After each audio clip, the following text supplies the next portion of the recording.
नमस्कार दोस्तों, मैं डॉक्टर कुलदीप कुमार के सर आप सभी का बहुत बहुत स्वागत करता हूं एक नए बिंदु के साथ, एक नई कड़ी के साथ।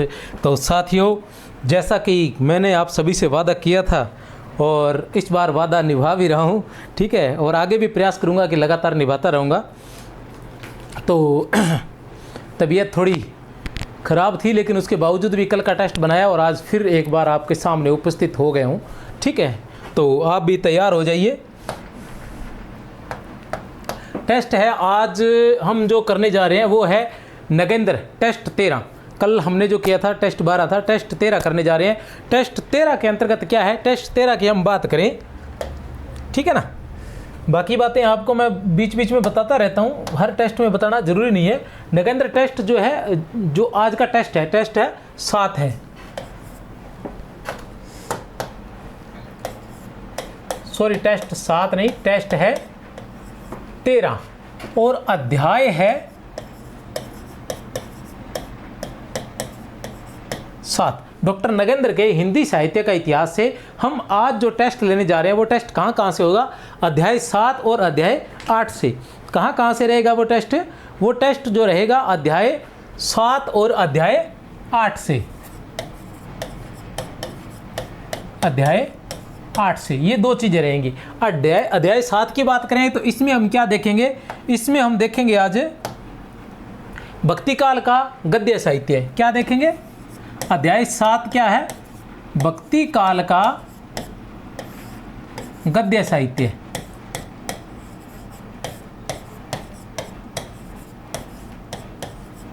इससे पहले हम जो पढ़ के गए थे वो अध्याय 6 था और टेस्ट हमारा 12 था, जिसमें हमने अध्याय 6 पढ़ा था। अध्याय 6 के अंतर्गत क्या था? अध्याय 6 में था भक्ति काल की अन्य काव्य प्रवृत्तियां, क्योंकि अब भक्ति काल खत्म होने को जा रहा है। आगे का जो हमारा टेस्ट 14 रहेगा वो रीतिकाल से रहेगा। अब रीतिकाल से कितने टेस्ट बनते हैं वो देखते हैं। रीतिकाल को भी हम अलग अलग टुकड़ों में बांट लेंगे। एक भूमिका का टेस्ट बना लेंगे, एक या 2 टेस्ट रीतिबद्ध के बना लेंगे और एक रीतिमुक्त का। रीतिमुक्त और रीतिसिद्ध का एक ही बन जाएगा। रीतिसिद्ध में तो एकमात्र कवि बिहारी ही है, तो उस हिसाब से वो देख लेंगे, उसका पाठ्यक्रम भी आपको दे देंगे। जो टेस्ट 13 है वो अध्याय 7 है, भक्ति काल का गद्य साहित्य। और टेस्ट 12 का जो पाठ्यक्रम था वो था अध्याय 6, डॉक्टर नगेंद्र के हिंदी साहित्य का इतिहास से 6। अब ऐसा क्यों शुरू किया है? क्योंकि क्या था कि जैसे मैं पृष्ठ संख्या दे रहा था कि 1 से 20, 20 से 40 और फिर 41 से 60, फिर 61 से 80, इस तरह से। तो वो क्या अलग अलग जो संपादित रहते हैं, अलग अलग संपादक के माध्यम से अलग अलग प्रकाशन से प्रकाशित रहते हैं, उनमें पृष्ठ संख्या का कहीं फेरबदल हो जाता है, तो थोड़ा कन्फ्यूजिंग ना हो, इसलिए मैंने अध्यायवार ही क्वेश्चंस बनाने शुरू कर दिए। अध्यायवार है। तो पिछला जो टेस्ट था हमारा टेस्ट 12, उसमें अध्याय 6 था भक्ति काल की अन्य काव्य प्रवृत्तियाँ। उसके अंतर्गत वीर काव्य था, नीति काव्य था, प्रबंध काव्य था, ये सारी चीज़ें। उसके अंतर्गत रीति काव्य भी था उसमें, ये सारी चीज़ें उसमें थी। तो ये जो अध्याय 7 है ये है भक्ति काल का गद्य साहित्य। भक्ति काल का गद्य साहित्य में हम क्या पढ़ेंगे? सबसे पहले हम पढ़ेंगे ब्रजभाषा। क्या पढ़ेंगे? ब्रजभाषा का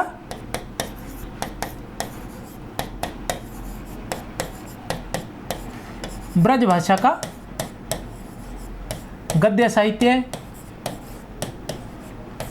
फिर रहेगा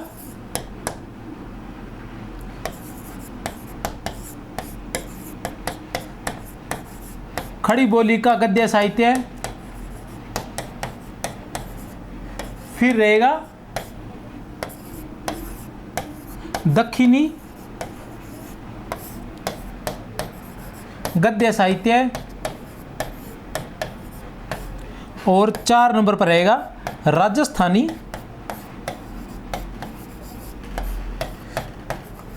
गद्य साहित्य। ठीक है। अध्याय 7 में क्या रहेगा? भक्ति काल का गद्य साहित्य। अध्याय 7 क्या है? भक्ति काल का गद्य साहित्य। और गद्य साहित्य के अंतर्गत हम क्या पढ़ेंगे?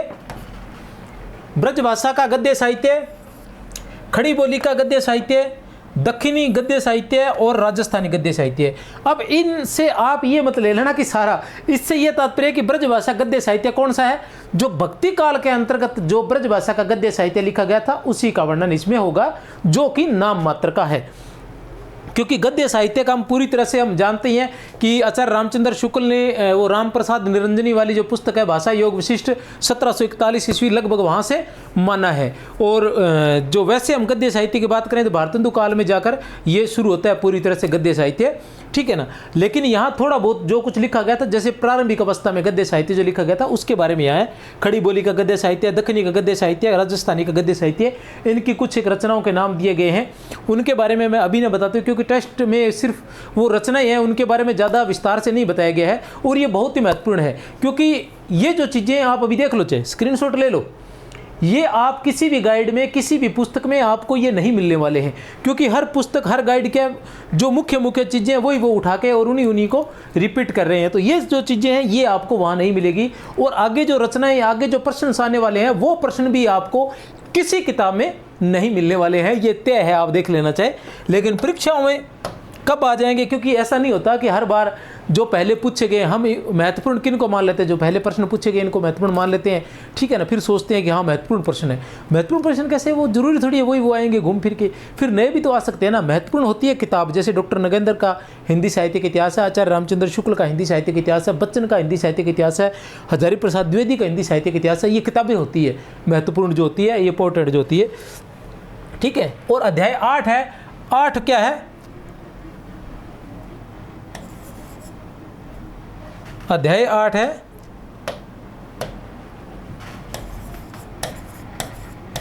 भक्ति काल की उपलब्धियां।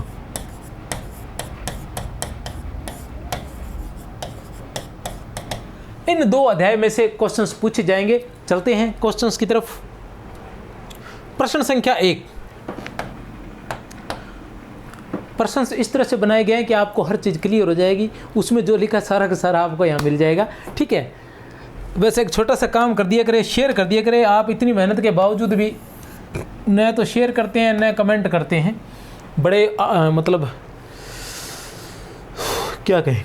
वल्लभाचार्य के नाम से प्रसिद्ध 84 अपराध, ठीक है। इस रचना के बारे में पहले आपने नहीं सुना होगा। 84 अपराध, वल्लभाचार्य के नाम से प्रसिद्ध 84 अपराध। वैसे इसका एक नाम और है मार्ग सिद्धांत, उनके किसी अनुयायी की रचना है। विठलनाथ जी के नाम से उल्लिखित श्रृंगार रस मंडन, श्रृंगार रस मंडन उनकी संस्कृत पुस्तक का 18वीं शती में किया गया ब्रजभाषा रूपांतर है। विठलनाथ जी ने ब्रजभाषा गद्य में किसी ग्रंथ का निर्माण नहीं किया था। अष्टछाप के कवि नंददास के नाम से प्रसिद्ध नासिकेता पुराण भाषा 18वीं शताब्दी के स्वामी हरिदास की रचना है। आप देख लीजिए, 1 मिनट का आपके पास समय है क्योंकि काफ़ी क्वेश्चंस बड़ा है, तो आप देख लीजिए क्या रहेगा। ए बैस है या फिर द, क्या रहेगा उत्तर इसका।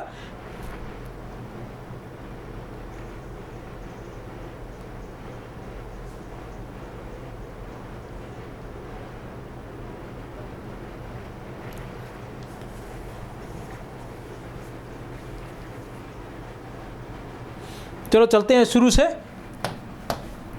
वल्लभाचार्य जी के नाम से प्रसिद्ध, वल्लभाचार्य जी के नाम से एक रचना प्रसिद्ध है जिसका नाम है 84 अपराध और मार्ग सिद्धांत, ठीक है। वल्लभाचार्य जी के नाम से आप एक बात ध्यान रखें कि मैं यहाँ सिर्फ टेस्ट करवाने के लिए नहीं आया हूँ कि कुछ क्वेश्चंस है जो करवा रहा हूँ। मैं यहाँ प्रयास ये करता हूँ कि जो भी क्वेश्चंस करवाए जाए उनको व्याख्यात्मक रूप से अच्छे से इस तरीके से आपको तैयार करवाया जाए कि आपको याद हो जाए, ठीक है, समझ में भी आ जाए। वल्लभाचार्य के नाम से प्रसिद्ध 84 अपराध और मार्ग सिद्धांत, 2 रचनाएं हैं। 84 अपराध दोनों एक ही है, 84 अपराध और दूसरा नाम है इसका मार्ग सिद्धांत। ये किसके नाम से प्रसिद्ध है, वल्लभाचार्य जी के किसी अनुयायी की रचना है, ठीक है, समझ गए। ये किसके नाम से प्रसिद्ध है, वल्लभाचार्य के नाम से, लेकिन ये है किसकी, उनके किसी अनुयायी की रचना है, ऐसा डॉक्टर नगेंद्र मानते हैं। अर्थात ये जो रचना है ये वल्लभाचार्य की नहीं है, ये बिल्कुल सही है। ये किसकी है, उनके किसी अनुयायी की रचना है। विठलनाथ जी के नाम से उल्लिखित, विठलनाथ जी के नाम से हम एक रचना पढ़ते हैं जिसका नाम है श्रृंगार रस मंडन। बिल्कुल विठलनाथ जी के नाम से आज तक मैं ऐसी रचना पढ़ता आया हूँ। और आपको बता दूँ कि जो डॉक्टर नगेंद्र का हिंदी साहित्य का इतिहास है, भक्ति काल के अंतर्गत डॉक्टर नगेंद्र ने भी ठीक है ना। इस रचना का नाम लिया होगा विठलनाथ की रचना के नाम से, 100% मुझे जहाँ तक विश्वास है।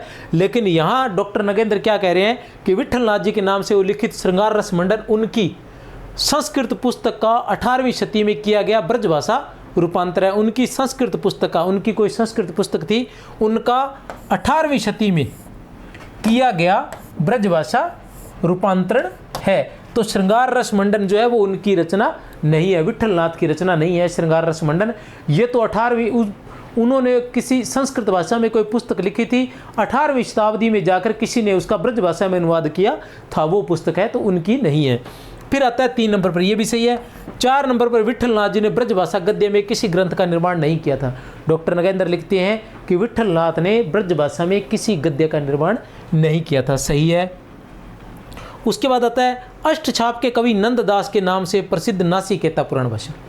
एक रचना है जिसका नाम है नासिकेता पुराण भाषा, जो किसके नाम से प्रसिद्ध है? अष्टछाप के कवि नंददास के नाम से प्रसिद्ध है।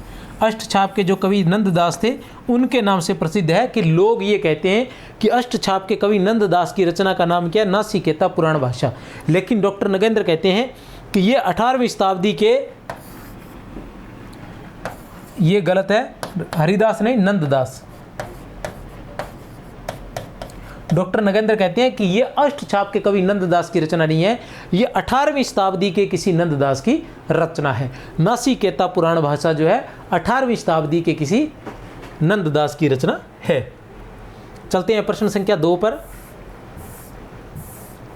षट ऋतु वार्ता, षट ऋतु वार्ता के रचनाकार है, षट ऋतु वार्ता के रचनाकार है ए बैस है या फिर द, तो कौन है षट ऋतु वार्ता के रचनाकार? हरि राय। षट ऋतु वार्ता के रचनाकार है हरि राय। ऐसी रचनाएं नाम मात्र का है ये, ऐसी रचनाएं या ऐसे क्वेश्चंस आपको कहीं नहीं मिलने वाले हैं, ठीक है। असंगत विकल्प का चयन कीजिए, असंगत विकल्प का चयन कीजिए। देखते हैं क्या है असंगत में। सबसे पहले तो इसको करें अंडरलाइन, ध्रुवदासकृत सिद्धांत विचार, ध्रुवदासकृत सिद्धांत विचार। सिद्धांत विचार किसकी रचना है? ध्रुवदास की। कब लिखी गई थी? 1595 में। चलो देख लेते हैं पहले। ध्रुवदासकृत सिद्धांत विचार 1595 ईस्वी के आसपास की राधा वल्लभ संप्रदाय की सिद्धांत प्रतिपादक रचना है। नवादासकृत अष्टयाम वैकुंठमणि शुक्लकृत वैशाख मातम और अगहन मातम,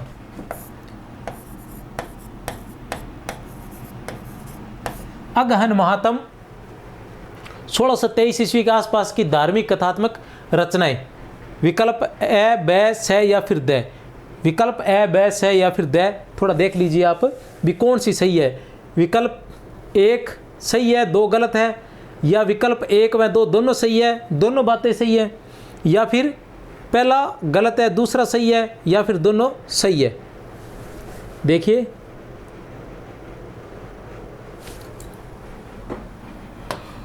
तो उत्तर है बै और द दोनों, ठीक है ना। विकल्प 1 व 2 दोनों सही, विकल्प 1 व 2 दोनों सही, अर्थात बै व 2 दोनों ही सही है। अब देखते हैं क्या है सही कि ध्रुवदास सिद्धांत विचार किसकी रचना है? ध्रुवदास की है, जिसकी कब हुई थी रचना? 1595 ईस्वी में, ठीक है ना, 1595 ईस्वी के आसपास। ये क्या है? राधा वल्लभ संप्रदाय की सिद्धांत प्रतिपादक रचना है। ये क्या है? राधा वल्लभ संप्रदाय की सिद्धांत प्रतिपादक रचना है। क्या नाम? सिद्धांत विचार, ठीक है, ये तो कोई समस्या नहीं है। ध्रुवदास किससे थे? राधा वल्लभ संप्रदाय से थे। सिद्धांत विचार रचना है तो राधा वल्लभ संप्रदाय की सिद्धांत प्रतिपादक रचना ही होगी। बस हमें सन याद करना है 1595 के आसपास। फिर आते हैं नवादास। नवादास की रचना क्या नाम है? अष्टयाम। कब हुई थी इसकी रचना? 1603 ईस्वी में। ये क्या है? ये है वैकुंठमणि शुक्ल, वैकुंठमणि शुक्ल की रचना है। वैशाख मातम और अगहन मातम, ठीक है ना।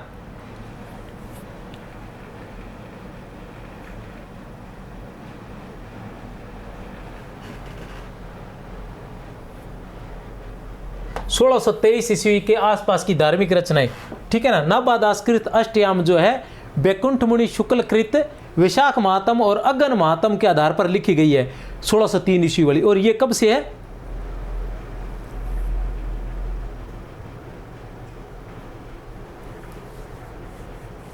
अच्छा, ये क्या कहना चाह रहा है?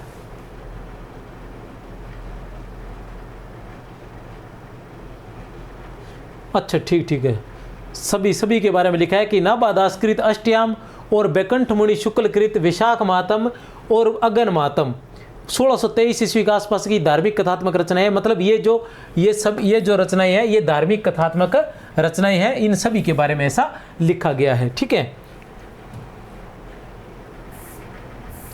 परमार्थ वचनिका क्या है? परमार्थ वचनिका, परमार्थ वचनिका और मिथ्यात्व निषेधन, दो रचनाएं हैं।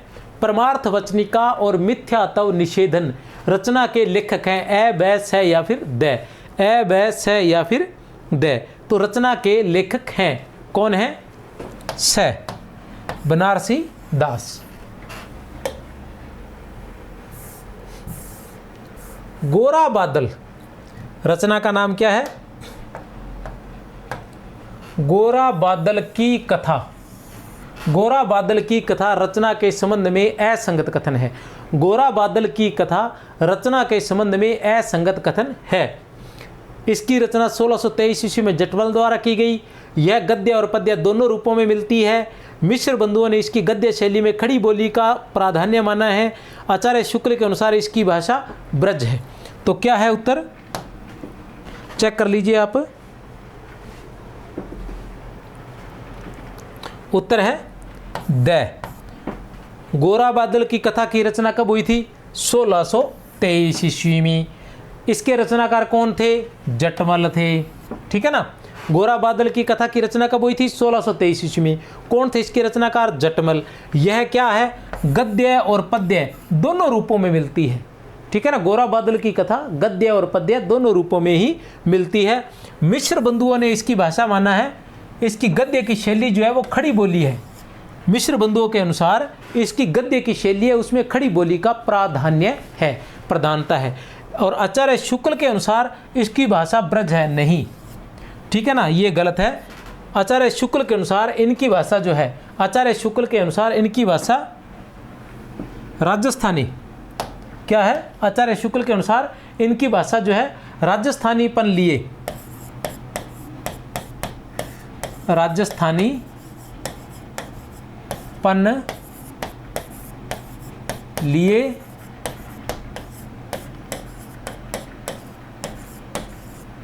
खड़ी बोली है। एक ही बात है। मिश्र बंधुओं ने खड़ी बोली का प्राधान्य माना है और शुक्ल ने राजस्थानीपन लिए, भी थोड़ा बहुत राजस्थानीपन लिए हुए, लेकिन है क्या? खड़ी बोली है। नानक की जीवनी और व्याख्या, ऐसी रचना जिसमें नानक की क्या है? जीवनी है।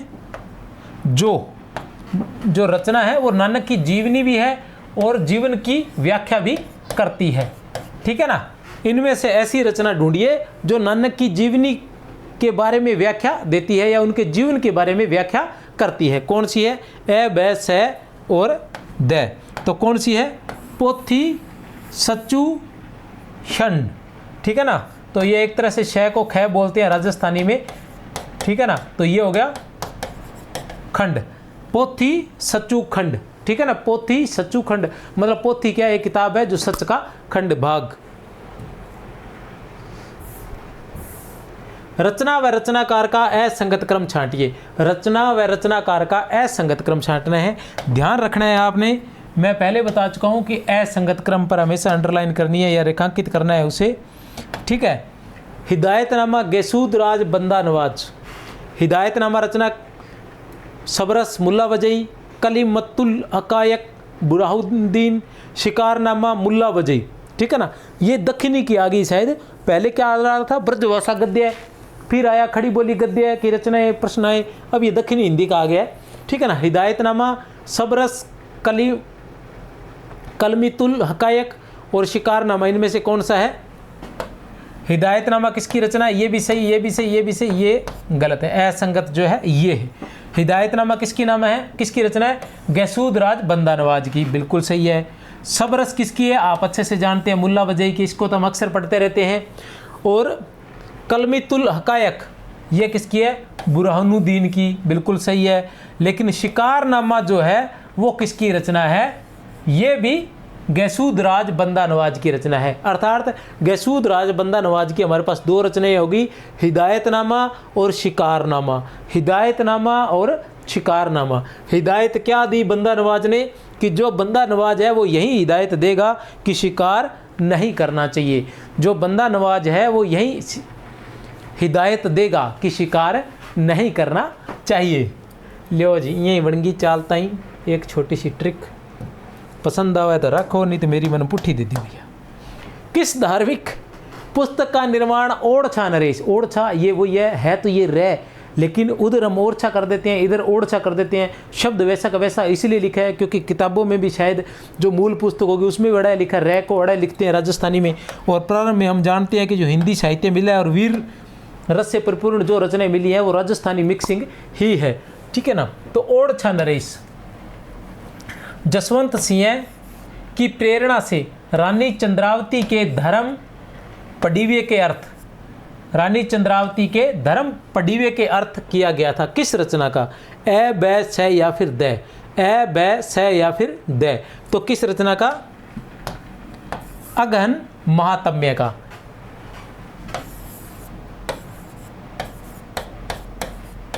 अगहन महात्म्य रचना का।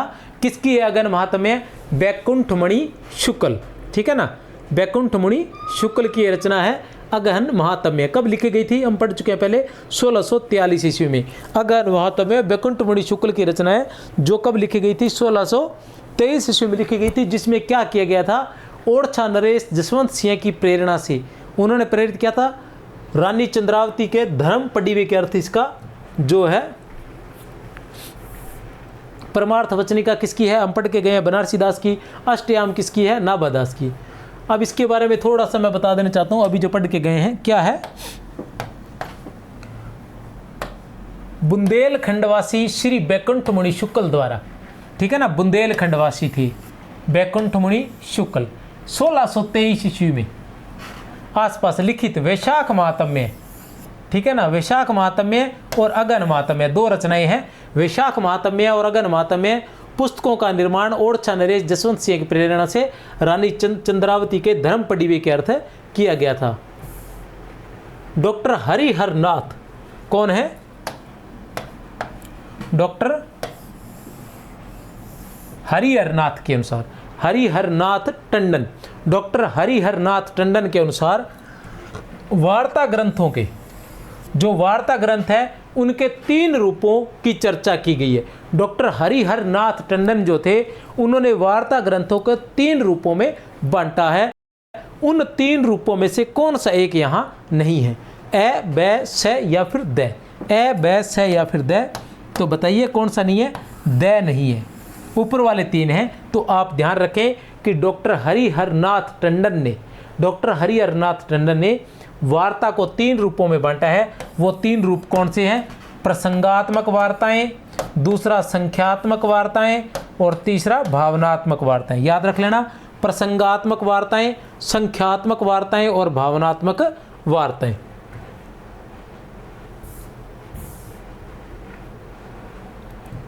श्रावक बृहद्दिचार,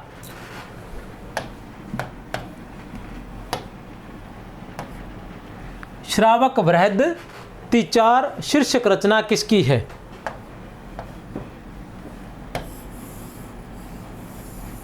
देखिए श्रावक बृहद्दिचार, ये बृहद विचार भी हो सकता है, बृहद्दिचार भी हो सकता है। कहीं लिखने में भी कहीं समस्या हो सकती है। मेरे दिमाग में तो फिलहाल कोई ऐसी कोई बात आ नहीं रही है। श्रावक बृहद्दिचार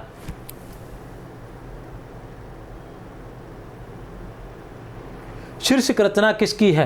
ए बै छ या फिर द, ए बै छ या फिर द। तो किसकी है? जयशेखर सूरी की। आप तो फिलहाल इतना याद रख लेना कि किसकी है ये रचना? जयशेखर सूरी की। असंगत विकल्प का चयन कीजिए। क्या चयन करना है आपने? असंगत विकल्प। असंगत विकल्प का चयन कीजिए। अपनी कहानियों द्वारा जायसी ने, पढ़ लीजिए,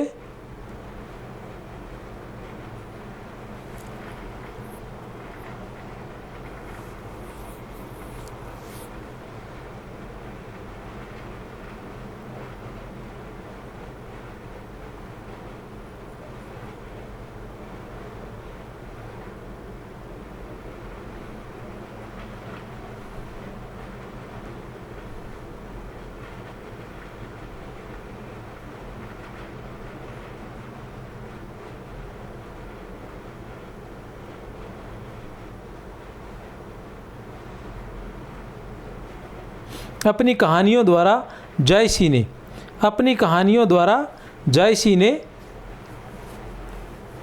प्रेम का शुद्ध मार्ग दिखाते हुए सामान्य जीवन दशाओं को सामने रखा, जिनका मनुष्य मात्र के हृदय पर एक सामान्य प्रभाव दिखाई पड़ता है। रामचंद्र शुक्ल का कथन है। या रामचंद्र शुक्ल भैया लारो छोड़ा कोने नीचे की कर लियो भांजे, ठीक है। जितने नौकरी ना लगो बीते रामचंद्र शुक्ल ने राम का नाम की तरह घोट के पी लियो, नौकरी लगोगा फिर ही खेड़ो छूटेगा भैया, सीधी सी बात है। तो अपनी कहानियों द्वारा जायसी ने प्रेम का शुद्ध मार्ग दिखाते हुए सामान्य जीवन दशाओं को सामने रखा, जिनका मनुष्य मात्र के हृदय पर एक सामान्य प्रभाव दिखाई पड़ता है। आचार्य रामचंद्र शुक्ल।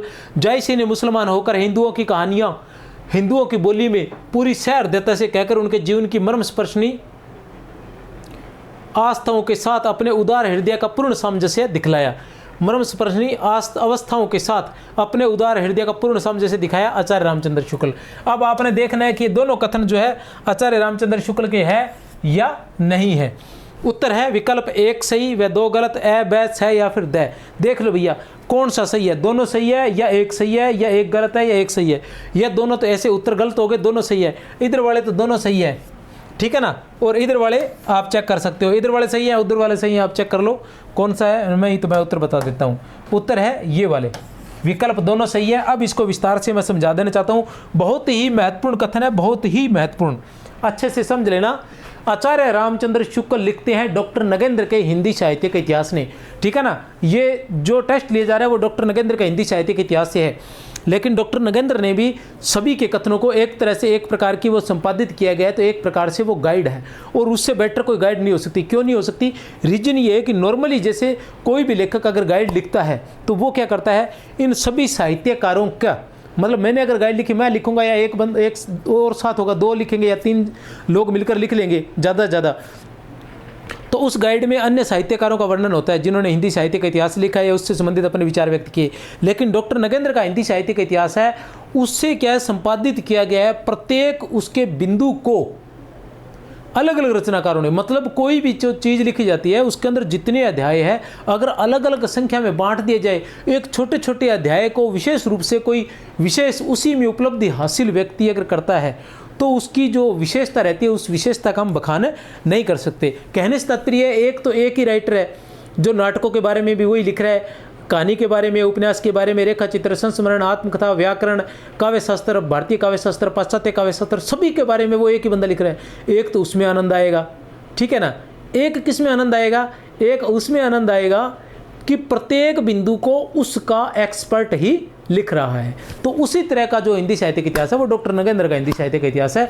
डॉक्टर नगेंद्र का हिंदी साहित्य के इतिहास के अंतर्गत आचार्य रामचंद्र शुक्ल लिखते हैं कि अपनी कहानियों द्वारा जायसी ने, किसने? जायसी ने प्रेम का शुद्ध मार्ग, बड़े महत्वपूर्ण है, परीक्षाओं में पूछ ली जाते हैं, आते नहीं है। जायसी ने प्रेम का शुद्ध मार्ग दिखाते हुए सामान्य जीवन दशाओं को सामने रखा, जिनका मनुष्य मात्र के हृदय पर एक सामान्य प्रभाव दिखाई पड़ता है। फिर जायसी ने मुसलमान होकर हिंदुओं की कहानियां हिंदुओं की बोली में पूरी सहृदयता से कहकर, जायसी ने मुसलमान होकर हिंदुओं की कहानियां हिंदुओं की बोली में, जायसी ने मुसलमान होकर हिंदुओं की कहानियां हिंदुओं की बोली में बड़ी सहृदयता से कहकर उनके जीवन के मर्मस्पर्शी अवस्थाओं के साथ अपने उदार हृदय का पूर्ण सामंजस्य दिखलाया है। कहने से तात्पर्य है कि हिंदू लोग जो थे उनके मर्मस्पर्शी, उनके जीवन की मर्मस्पर्शी जो अवस्थाएं थी उनके साथ, हिंदुओं के जीवन की जो मर्मस्पर्शी अवस्थाएं थी उनके साथ अपने उदार हृदय का, जायसी ने अपने उदार हृदय का पूर्ण सामंजस्य दिखलाया है। कोशिश तो बहुत कर रहा हूं, जोर भी बहुत लगा रहा हूं कि आपके याद हो जाए। पता नहीं मेरी ये कला आपके समझ में आ रही है कि नहीं आ रही है। चलो प्रयास कर रहे हैं हम तो ज़्यादा से ज़्यादा अच्छे से करवाने की, याद करवाने की। लोक मर्यादा की स्थापना के लिए इससे उत्तम ग्रंथ न तो हिंदी में पहले लिखा गया था और न इसके बाद लिखा गया, ठीक है ना। लोक मर्यादा की स्थापना के लिए इससे उत्तम ग्रंथ न तो हिंदी में पहले लिखा गया और न इसके बाद लिखा गया। न तो हिंदी में पहले लिखा गया और न इसके बाद लिखा गया। किस ग्रंथ की बात चल रही है यहाँ? ए, बै, छ या फिर द? तो बै, रामचरितमानस के बारे में। किसके बारे में? रामचरितमानस के बारे में। आपको मेरी पढ़ाने का तरीका समझ आए या न आए? आ रहा है तो भैया कमेंट कर देना, ठीक है ना। और नहीं आ रहा है तो मैं आपको बता देना चाहता हूँ कि ये वो क्वेश्चंस हैं, ठीक है ना। इस क्लास के बाद या मेरी क्लासों के बाद जो विद्यार्थी रहते हैं, जो कोई नहीं कर पाएगा, उन क्वेश्चंस को आप करोगे और आप बोलोगे, पूछेगा सामने वाला आपसे कि अरे तुझे कैसे आता है ये वाला क्वेश्चंस। आप बताओगे कि हाँ के सर ने करवाया था, डॉक्टर नगेंद्र के हिंदी साहित्य के इतिहास से, आचार्य रामचंद्र शुक्ल के हिंदी के इतिहास से, बच्चन सिंह के हिंदी के इतिहास से, गणपति चंद्र गुप्त के हिंदी साहित्य के इतिहास से, रामस्वरूप चतुर्वेदी के हिंदी साहित्य के इतिहास से, डॉक्टर विद्रेंद्र वर्मा द्वारा संपादित हिंदी साहित्य कोश से करवाया गया था। शैव, वैष्णव, शाक्त, शैव, वैष्णव और शाक्त आदि पर आदि संप्रदायों के अभ्यंतर वैमनस्य को दूर करने का जैसा स्वस्थ एवं संयत प्रयास इन्होंने काव्य के माध्यम से किया। किसमें? शैव, वैष्णव और शाक्त, इन संप्रदायों में वैमनस्य जो चल रहा था, ठीक है ना, इन संप्रदायों में क्या चल रहा था? आंतरिक जो वैमनस्य चल रहा था उसको दूर करने का जैसा स्वस्थ एवं संयत प्रयास इन्होंने मतलब किसने? काव्य के माध्यम से किया, वैसा हिंदी साहित्य के इतिहास में कभी नहीं हुआ, कभी नहीं हुआ, कभी नहीं हुआ, कभी नहीं हुआ, कभी नहीं हुआ। ठीक है, कौन है? ए, वै, स या फिर द? तो कौन है? ए, कबीर। कबीर नहीं है, तुलसीदास है, तुलसीदास।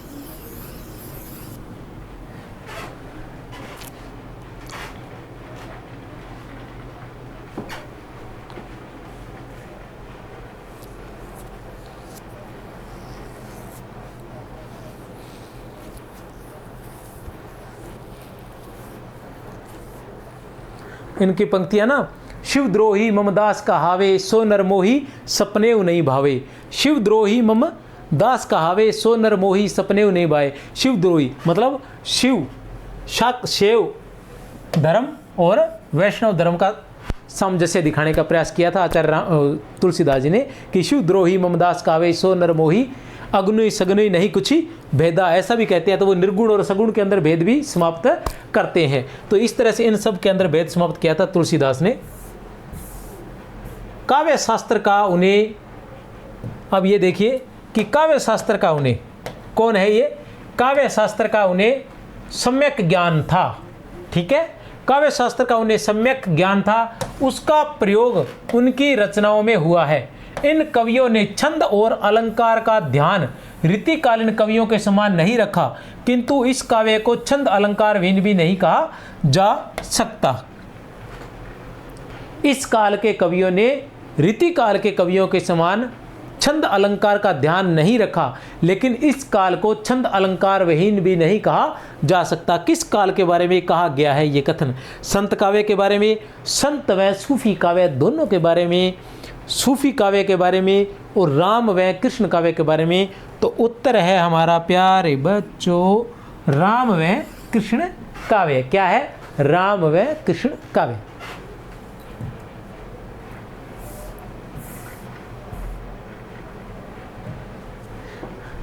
एक बात हिंदी और मारवाड़ी में दोनों में बता देता हूँ, आज दिमाग में आई है कि क्या था कि जब दूसरों को देखता था ना यूट्यूब पर पढ़ाते हुए, हालांकि मेरा शौक़ था, पढ़ने का शौक़ था और लिखने का शौक़ था। उसके बाद ये कोरोना काल में जो चल गया, कोरोना काल के अंदर वो सारा मतलब पढ़ाने वाला सिस्टम नहीं रहा, तो पढ़ाने का शौक़ था। तो फिर ये वीडियो बनाने की रुचि जागृत होगी कि वीडियो के माध्यम से पढ़ाया जाए, इसके माध्यम से ज़्यादा से ज़्यादा लोगों तक पहुंचा जा सकता है, तो ये रुचि जागृत होगी। लेकिन अब मुझे पता चल रहा है, फिर मैं यूट्यूब पर बहुत से जो पहले यूट्यूबर थे उनको मुस्कुराते हुए देख रहा था, मुस्कुराते हुए पढ़ते हुए, तो बड़ा ऐसा अच्छा लगता था कि बड़ा ईजी होगा ये काम, बड़ी आसानी से हो जाता होगा, बड़ा आनंद आता है। ठीक है ना। लेकिन अब जब कर रहे हैं तो पता चल रहा है कि भैया सबसे कठिन मुझे लग रहा है यूट्यूब पर पढ़ाना ही है। इतनी सारी समस्याओं का सामना करते हुए फिर यहाँ पर पहुँचा जाता है। अच्छा अगर कंटेंट लेकर आना चाहते हो, अच्छा कुछ करवाना चाहते हो, तो बहुत ही ज़्यादा मेहनत का काम है, भूल जाओ आप। ठीक है। रस रस, रीति, ध्वनि, वक्रोक्ति, अलंकार, गुण, वृत्ति आदि का प्रयोग इन कवियों ने जिस सहजता के साथ किया है वैसी सहजता के साथ रीतिकालीन कवि भी नहीं कर सके। रस, रीति, ध्वनि, वक्रोक्ति, अलंकार, गुण, वृत्ति आदि का प्रयोग जैसा इन कवियों ने जिस सहजता के साथ किया है वैसी सहजता के साथ रीतिकालीन कवि भी नहीं कर सके। उपयुक्त कथन किस काल के कवियों के लिए आया है? संत काव्य के लिए, सूफी काव्य के लिए, संत व सूफी काव्य दोनों के लिए और राम व कृष्ण काव्य के लिए। तो बच्चा बताइए उत्तर क्या है इसका? तो बच्चा उत्तर है राम और कृष्ण काव्य। क्या है? राम और कृष्ण काव्य। राम और कृष्ण काव्य के बारे में डॉक्टर नगेंद्र अपने अध्याय 7 में लिखते हैं। अपने अध्याय 7 में लिखते हैं। अपना अध्याय 7 क्या है? 7 अध्याय है भक्तिकालीन गद्य साहित्य।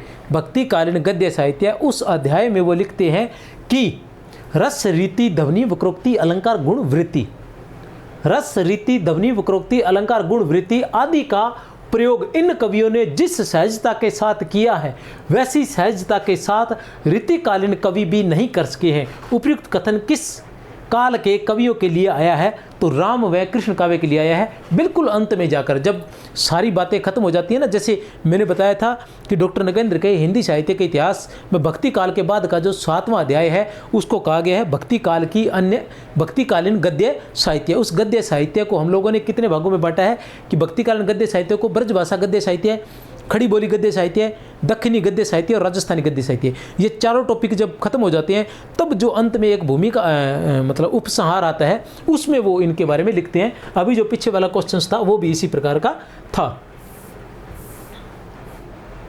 अभी तो आगे आगे देखिए होता है क्या। दुर्भाग्य की बात है कि इतने स्पष्ट विचार रखते हुए, क्या दुर्भाग्य की बात, बड़े ही दुर्भाग्य की बात है। किसके लिए दुर्भाग्य की बात है देख लेते हैं। दुर्भाग्य की बात है कि इतने स्पष्ट विचार रखते हुए एवं 71 ग्रंथों की रचना करने पर भी इनका कवित्व अत्यंत साधारण स्तर पर ही रह गया। उपयुक्त कथन किस कवि के लिए आया है? रहीम के लिए, नंददास के लिए, ध्रुवदास के लिए या न्यामत खां जान के लिए? तो किसके लिए आया है? न्यामत खां जान के लिए। न्यामत खां जान ने कुल कितने ग्रंथों की रचना की थी? 71 ग्रंथों की रचना की थी।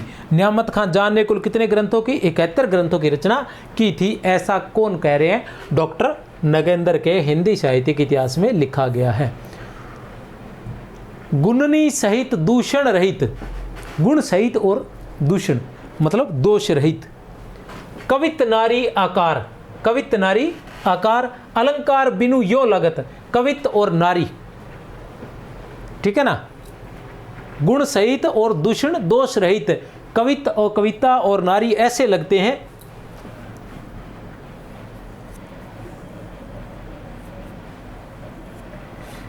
अलंकार बिनु जो लगत, अलंकार बिनु यो लगत, जो तिय बिनु श्रृंगार, कि अलंकार के बिना नारी और कविता ऐसे लगते हैं जैसे पति के बिना श्रृंगार हो, जो तिय बिना श्रृंगार। किसकी पंक्तियां हैं? ए बैस है या द, ए बैस है या फिर द। प्रश्न संख्या 17। तो क्या है? द। न्यामत खां जान। बढ़िया लिखा तो बढ़िया था।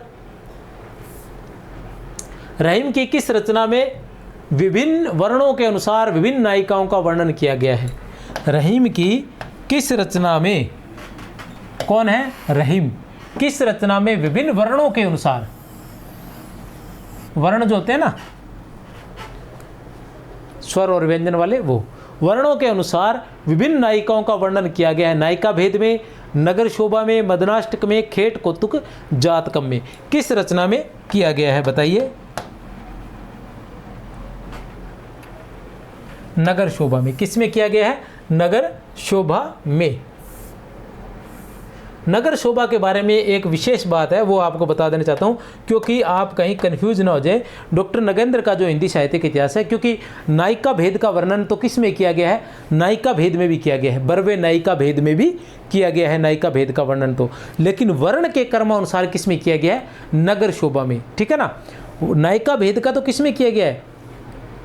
नायिका भेद का वर्णन तो जो रहीम की रचना है बरवे नायिका भेद उसमें भी किया गया है, लेकिन वर्ण के अनुसार नगर शोभा में किया गया है। नगर शोभा में किसमें? नगर शोभा में जोहरिन, रंगरेजिन, तुर्किन, कैथिन, गुजरी आदि विविध जातियों के स्त्रियों का चित्रण मिलता है। नगर शोभा में जोहरिन, रंगरेजिन, तुर्किन, कैथिन, गुजरी आदि विविध जातियों की स्त्रियों का चित्रण मिलता है। तकड़ा ही है भैया, आजकल ही कौन मिले ईश्वर वर्णन तो, ठीक है। नगर शोभा में जोहरिन अकबरी दरबार की श्रृंगारिक भावनाओं, इसके साथ साथ इसमें क्या मिलता है? अकबरी दरबार की श्रृंगारिक भावनाओं और मीना बाजार की झलक इस ग्रंथ में है, ठीक है ना। अकबरी दरबार की श्रृंगारिक भावनाओं और इसके साथ साथ अकबर के दरबार में जो अकबर काल में जो मीना बाजार लगता था उसकी झलक भी इस नगर शोभा में मिलती है। तो हम कह सकते हैं कि रहीम की किस रचना में अकबर के समय में लगने वाले मीना बाजार का चित्रण मिलता है? तो किसमें? नगर शोभा में। अकबर के काल की श्रृंगारिक भावनाओं का चित्रण किस में मिलता है? नगर शोभा में। वर्ण के अनुसार नायिकाओं का चित्रण किस में मिलता है? नगर शोभा में। अब नायिका भेद में क्या मिलता है? नायिका भेद, इसका नाम वैसे बरवे नायिका भी भेद है, क्योंकि बरवे छंद में लिखी गई थी इसलिए बरवे नायिका भेद है इसका नाम, ठीक है ना। और इसी के आधार पर तुलसीदास ने लिखी थी बरवे रामायण, ये भी हमें ध्यान है, और रहीम के कहने पर ही लिखी थी। में नायक नायिका के अतिरिक्त, इसमें नायक नायिका का तो वर्णन नहीं है, इसके अतिरिक्त क्या है? सखी और उसके कर्मों, ठीक है ना। सखी और उसके कर्मों का भी चित्रण किया गया है कि किस सखी को किस प्रकार का कर्म करना चाहिए। चतुर्विध दर्शन का बरवे छंद में, किसमें? बरवे छंद में, ये अपने को पता ही है, किया गया है।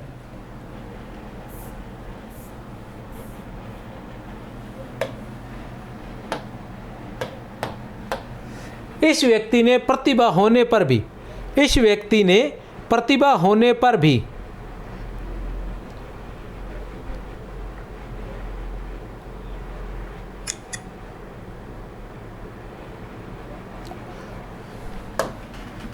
देखिए किसके बारे में कह रहे हैं कि इस व्यक्ति ने प्रतिभा होने पर भी उसका समुचित उपयोग नहीं किया। किसी भी विषय को रसात्मक बनाने के लिए कल्पना के उचित प्रयोग द्वारा जिस भव्य चित्र योजना की अपेक्षा होती है उसको वह प्राय उपेक्षित ही कर गया है। इसका कारण वस्तुतः यही मानना चाहिए कि इस प्रकार के वर्णनों में उसका मन नहीं रमा तथा बुद्धि के सहारे ही सब कुछ किया गया है, क्योंकि दूसरी ओर राजसी ठाट बाट के वर्णनों में उसका काव्य अत्यंत निखरा हुआ प्रतीत होता है। उपयुक्त कथन किस कवि के लिए आया है? चिंतामणि के लिए, केशवदास के लिए, भिखारी दास के लिए या मतीराम के लिए? किसके लिए आया है? ए बैस है या फिर द? तो किसके लिए आया है? केशवदास के लिए आया है। किसके लिए आया है? केशवदास के लिए। क्या कहा गया है केशवदास के बारे में? कि इस व्यक्ति ने प्रतिभा होने पर भी उसका समुचित उपयोग नहीं किया। किसी भी विषय को रसात्मक बनाने के लिए कल्पना के उचित प्रयोग द्वारा, उचित प्रयोग द्वारा जिस भव्य चित्र योजना की अपेक्षा होती है उसको वह प्राय उपेक्षित ही कर गया। इसका कारण वस्तुतः यही मानना चाहिए कि इस प्रकार के वर्णनों में उसका मन नहीं रमा तथा बुद्धि के सहारे, जैसे रामचंद्रिका थी ना, रामचंद्रिका में उसका राम में मन नहीं रमा, इसलिए जिन वर्णनों की अपेक्षा थी उनको वो उपेक्षित ही कर गया। मतलब मन नहीं रमा था, सिर्फ बुद्धि के सहारे ऐसा कर गया था। ऐसा कहा जाता ना कि एक बार केशवदास जी तुलसीदास जी मिलने गए थे और वो मिले नहीं, तो इसी वजह से फिर वो वहाँ से क्रोधित होकर वापस लौट आए और उन्होंने एक रात में ही रामचंद्रिका लिख दी थी, ऐसा इसके बारे में कहा जाता है। छंदों में भी कहीं कहीं अनगढ़पन है।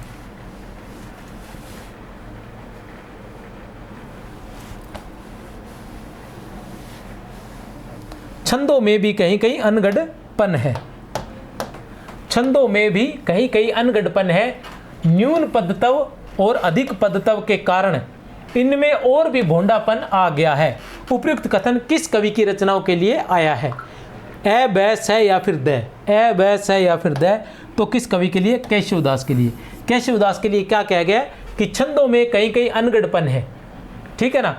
न्यून पदतव और अधिक पदतव के कारण, अनगढ़पन तो है ही है छंदों में, उसके अलावा न्यून पदतव और अधिक पदतव के कारण इनमें और भी भोंडापन आ गया। अनगढ़पन के साथ साथ भोंडापन भी आ गया। अनगढ़पन और भोंडापन किसमें? अनगढ़पन और भोंडापन किसमें है? केशव दास में। ठीक है, तो ये थे आज का टेस्ट 13। तो इसी के साथ आप सभी को बहुत बहुत शुभकामनाएं। जय हिंद, जय भारत।